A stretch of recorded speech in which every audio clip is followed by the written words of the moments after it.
Have you ever seen a giant centipede up close? This is Australia's famous Phillip Island giant centipede, which looks longer than an adult man's slipper, and indeed it is. On average, they reach an astonishing length of 30.5 centimeters, several times larger than the typical centipede. The scariest part is that they feed on birds, consuming up to 3,700 seabirds a year. A centipede preying on birds. How could that be? Centipedes are terrestrial arthropods, and each segment of their body has a pair of legs, which is why they are sometimes called hundred-legged insects. They are already frightening due to their venomous nature, but the size of these centipedes makes them even more terrifying. So, how dangerous is a centipede this large? The Phillip Island centipede gets its name from a small island off southern Australia called Phillip Island. They are extremely aggressive, with armor-like plates covering their bodies, protecting them from head to tail. They have two highly sensitive antennae that help them navigate, so they never get lost. Aside from their enormous size, the Phillip Island centipede is also highly venomous. They possess powerful venom, stored in two pincers located at the front of their body. This is why, although they are arthropods, they can prey on larger animals. The venom in their claws not only helps them immobilize their prey, but also allows them to inject venom quickly, incapacitating their target almost instantly. Once the prey is paralyzed, the centipede can feast without resistance.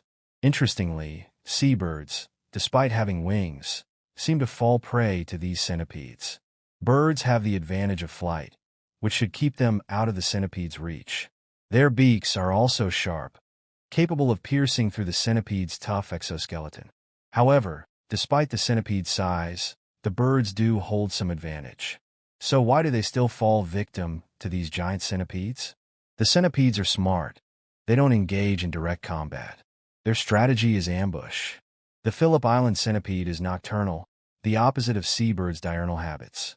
When night falls and the birds are asleep, the centipede strikes. It locates the birds' nests and injects venom into the heads of the sleeping birds. The birds are paralyzed in their sleep, giving the centipede time to devour them. Though the centipede's venom doesn't kill the birds immediately, it stuns them long enough for the centipede to finish the job. It's not just seabirds that these centipedes target. Other predators, such as tiger snakes, are also on their menu. While many predators consider centipedes their prey, such as chickens, which can easily kill and eat them, the question arises, could the Phillip Island centipede stand a chance against a chicken? Chickens, though often seen as food for humans, are more than capable of handling centipedes. The centipede's venom has little effect on them, and they are even able to consume centipedes without suffering any ill effects. Chickens generally encounter centipedes that are 9 to 17 centimeters long, giving them a size advantage. Even a giant centipede, measuring up to 30 centimeters, would be at a disadvantage. When chickens come across centipedes, they typically pin them down with their claws and then peck at them until they are defeated.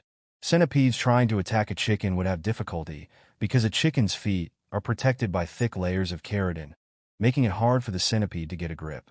Additionally, chickens have an enzyme in their bodies that neutralizes the centipede's venom, allowing them to digest the centipede without any toxic effects. In a direct confrontation, the Phillip Island centipede would stand little chance against a chicken. However, if the centipede managed to ambush the chicken, as it does with seabirds, it might succeed.